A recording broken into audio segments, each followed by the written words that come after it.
కారణము చేత ఇదిగో ఈ జనించి ప్రవర్తిల్లినటువంటి ఇంతమంది జనులు ఉన్నారు. కాబట్టి మా అందరికీ వారు ముగ్గురు తల్లిదండ్రులు.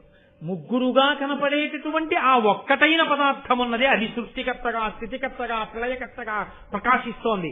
అదిగో అటువంటి ఆ స్వరూపానికి నమస్కారం చేస్తున్నాను. తే వేదత్రయమూర్తయ స్త్రీపురుష, వాళ్లే వేదత్రయంగా ఈ లోకంలో ఉన్నారు. నేను మీతో మనవి చేశాను, వేదం ఒకటి, ఈశ్వరుడు ఒకటి కాదు. ఆ సామవేదము, రుక్, యజ్, అధర్వణ వేదం తదంతర్భాగం అవుతుంది ఆ అందులో ఉన్నటువంటి మంత్రభాగం తిరగడం చేత. కాబట్టి శంకర భగవత్పాదులు కూడా అందుకే వేదత్రయీ అంటూ ఆ మూడు వేదములు అన్న మాటతోటే స్తోత్రం చేస్తారు పరమేశ్వరుణ్ణి. కాబట్టి ఆ మూడు వేదములుగా లోకంలో ఉన్నటువంటి సామవేదము, ఋగ్వేదము, యజుర్వేదము ఏ ఉన్నాయో ఆ వేదముల రూపమైనటువంటి ఆ పరమేశ్వరుడి యొక్క రూపములైన బ్రహ్మ విష్ణు మహేశ్వరుల్ని వారు పురుషోత్తమంబుజభవ శ్రీకంధరాశ్రేయసే, వాళ్ళు నిరంతరము మాకు శ్రేయస్సు కల్పించుగాక. నాకు అనలేదాయన.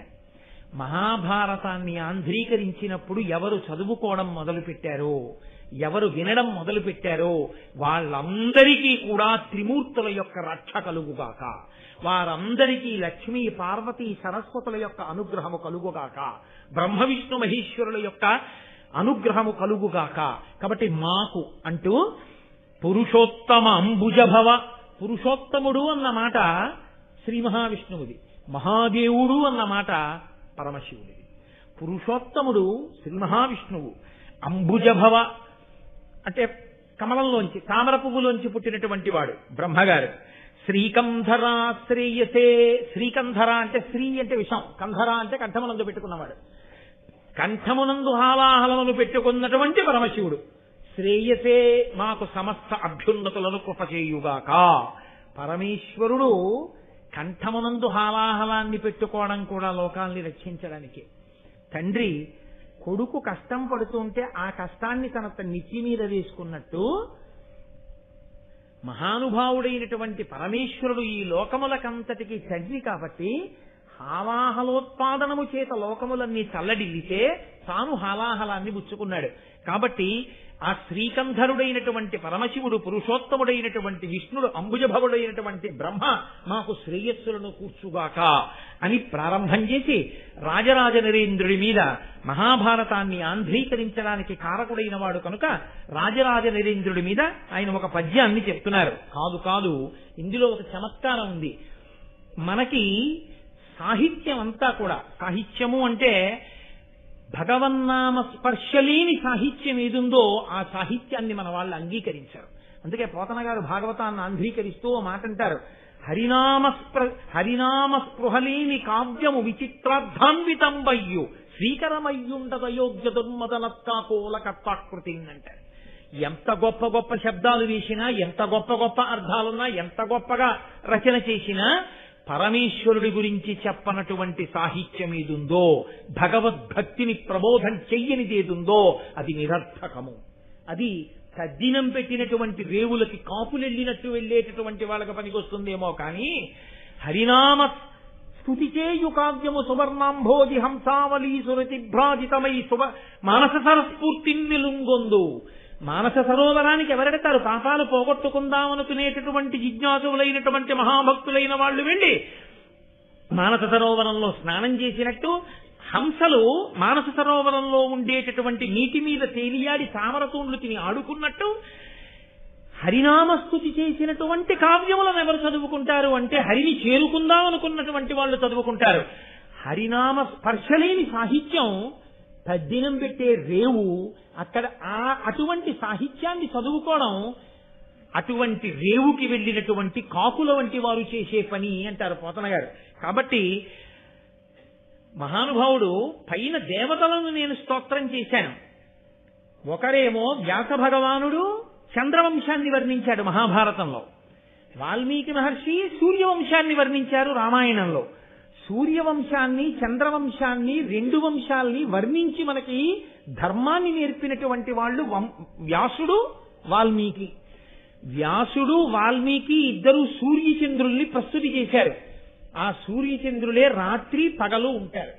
సూర్యచంద్రుల్ని ప్రస్తుతి చేసినటువంటి వ్యాస వాల్మీకులు మన సాహిత్యానికంతటికీ కూడా రెండు కళ్ళ లాంటి వారు. అందుకే వ్యాస భగవానుణ్ణి వాల్మీకిని స్తుతి చెయ్యకుండా, వాళ్ళకి నమస్కరించకుండా అసలు ఏ విధమైనటువంటి భగవత్ సంబంధమైన ప్రసంగాన్ని పెద్దలైన వారు చెయ్యరు. వారిద్దరికీ నమస్కరించి మాత్రమే చేస్తుంటారు. కాబట్టి నేను ఈ మహాభారతంలో చంద్రవంశాన్ని వర్ణించబోతున్నాను. వ్యాస భగవానుడు అందించినటువంటి చంద్రవంశం అది. కాబట్టి నేను ఇప్పుడు చంద్ర సంబంధమైన కీర్తన కూడా చెయ్యాలి. పైన శ్రీ వాణి గిరిజ వాళ్ళ ముగ్గురు, ఆ ముగ్గురిని వహించినటువంటి పుంస్వరూపాల్ని కీర్తించాను. అందుకని రాజరాజ నరేంద్రుణ్ణి అడ్డుపెట్టి రాజ శబ్దం చంద్రుణ్ణి చెప్తుంది. రాజా అంటే చంద్రుడు. అందుకని ఆ చంద్రుణ్ణి కీర్తించడానికి, చంద్రవంశాన్ని కీర్తించడానికి నన్నయ్య గారు రాజకులైక భూషణుడు, రాజమనోహరుడు, అంజరాజ తేజోజయశాలి శౌర్యుడు, విశుద్ధ యశరదిందు చంద్రికారాజిత సర్వలోకుడు, అపరాజిత భూరి భుజా కృపాణ ధారా జలశాంత శాస్త్రవ పరాగుడు, రాజమహేంద్రుడు నటిన్. రాజమహేంద్రుడు ఆయన రాజమహేంద్ర పురాన్ని ఇప్పుడు మనం రాజమండ్రి అంటున్నాం. ఆ రాజరాజ నరేంద్రుడు ఆ చాళుక్య వంశానికి చెందినటువంటి వాడు. మనం ఇప్పుడు రాజమండ్రి అని పిలువబడేటటువంటి నగరాన్ని రాజధానిగా చేసుకుని పరిపాలన చేసినవాడు. ఆయన్ని స్తోత్రం చేస్తూ రాజకులైక భూషణుడు, రాజులు అనిపించుకున్న వాళ్ళందరిలోకి కూడా గొప్పవాడిగా కీర్తింపబడినవాడు కాదు. రాజకులైక భూషణుడు అన్నది పైకి చంద్రుడికి సమన్వయం. కాబట్టి రాజమనోహరుడు, రాజులందరిలోకి కూడా చాలా మనోహరమైనటువంటి స్థితిని పొందినటువంటి వాడు. అన్య రాజ తేజో జయశాలి శౌర్యుడు, మిగిలిన రాజులందరినీ కూడా జయించినటువంటి వాడు. గొప్ప శౌర్యము కలిగిన వాడు రాజరాజ నరేంద్రుడు. విశుద్ధ యశరదిందు చంద్రికారాజిత సర్వలోకుడు. శరత్కాలంలో ఉండేటటువంటి చంద్రబింబాన్ని పరిణిత చంద్రుడు అని పిలుస్తారు. బాగా ప్రకాశవంతంగా ఉంటుంది వెన్నెలతోటి. అటువంటి చంద్రుడు ఎలా ఉంటాడో రాజులందరిలో రాజరాజ నరేంద్రుడు అంత గొప్పవాడు. అపరాజిత భూరి భుజా కృపాణ ధారాజల శాంత శాస్త్రవ పరాగుడు. ఆ రాజరాజ నరేంద్రుడు పట్టుకున్నటువంటి ఆయన యొక్క ఖడ్గధారల చేత, కారినటువంటి రక్తధారల చేత శత్రువుల యొక్క ఉద్రేకమనబడేటటువంటి ధూళి అణిగిపోయినటువంటి వాడు. ధూళి ఎగురుతోందనుకోండి, భూమి మీద పెద్ద వర్షం పడిందనుకోండి, ఆ నీటి ధార చేత కొట్టబడి ధూళెంతా అణిగిపోతుంది. అలా శత్రువులైన రాజులు పైకి లేస్తుంటే రాజరాజ నరేంద్రుడి చేత కత్తి పట్టుకుని యుద్ధ భూమికెళ్లి ఆ కుత్తుకలు తెగటార్చి ఆ నేల రాలిపోయేటట్టుగా శత్రువులందరినీ దునుమాడితే ఆ కత్తి నుంచి కారినటువంటి ఆ ధారల చేత శత్రువులనేటటువంటి ధూళి అణిగిపోయేటట్టుగా చేయగలిగినటువంటి పరాక్రమశాలి అయిన రాజరాజ నరేంద్రుడు రాజమహేంద్రుడున్నతిన్. అటువంటి వాడు రాజరాజు. ఆ రాజరాజ నరేంద్రుడిని కీర్తించి విమలాదిత్యతనూజుడు, విమల విచారుడు, కుమార విద్యాధరుడు, ఉత్తమ చాళుక్యుడు, వివిధాగమ విహిత శ్రముండు, తుహినకరుండరుకాంతిన్. ఆయన చూడగాని చంద్రుణ్ణి చూస్తే ఎంత సంతోషం కలుగుతుందో తన శరీర కాంతి చేత రాజరాజ నరేంద్రుణ్ణి చూసిన వాళ్ళకి కూడా అంత సంతోషం కలిగేది. ఆయన విమలాదిత్యుడికి కుందవాంబ అనబడేటటువంటి స్త్రీకి కలిగినటువంటి వాడు, జన్మించినటువంటి వాడు, చాలా పరిశుద్ధమైనటువంటి ఆచారము కలిగిన వాడు. నేను మీతో మనవి చేశాను, పరదేవతానుగ్రహము కలిగిన వాడొకడు జన్మిస్తే తప్ప అటువంటి శక్తి ఉన్నవాణ్ణి గుర్తించి అంగీకరింప చెయ్యడం కూడా సాధ్యం కాదు, అంత తేలికైన విషయమేం కాదు అని. కాబట్టి కుమార విద్యాధరుడు, ఉత్తమ చాళుక్యుడు. సుబ్రహ్మణ్యేశ్వర స్వామి వారు దేవసేనకంతటికి అధిపతియే రాక్షసుల్ని ఎలా దునుమాడతాడో అలా అటువంటి పరాక్రమము కలిగి శస్త్రాస్త్ర విద్యా నైపుణ్యము కలిగినటువంటి వాడైన వాడు. లేదా సుబ్రహ్మణ్యేశ్వర స్వామి వారి ఆరాధనా విధానమునందుండేటటువంటి తంత్రముల యందు నిష్ణాతుడైనటువంటి వాడు.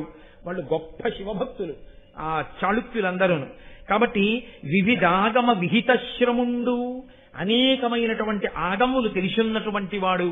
అటువంటి రాజరాజ నరేంద్రుడు ఒకానొక నాడు సభలో గొప్ప పండితుల్ని కవుల్ని అందరినీ కూర్చోపెట్టుకున్నారు.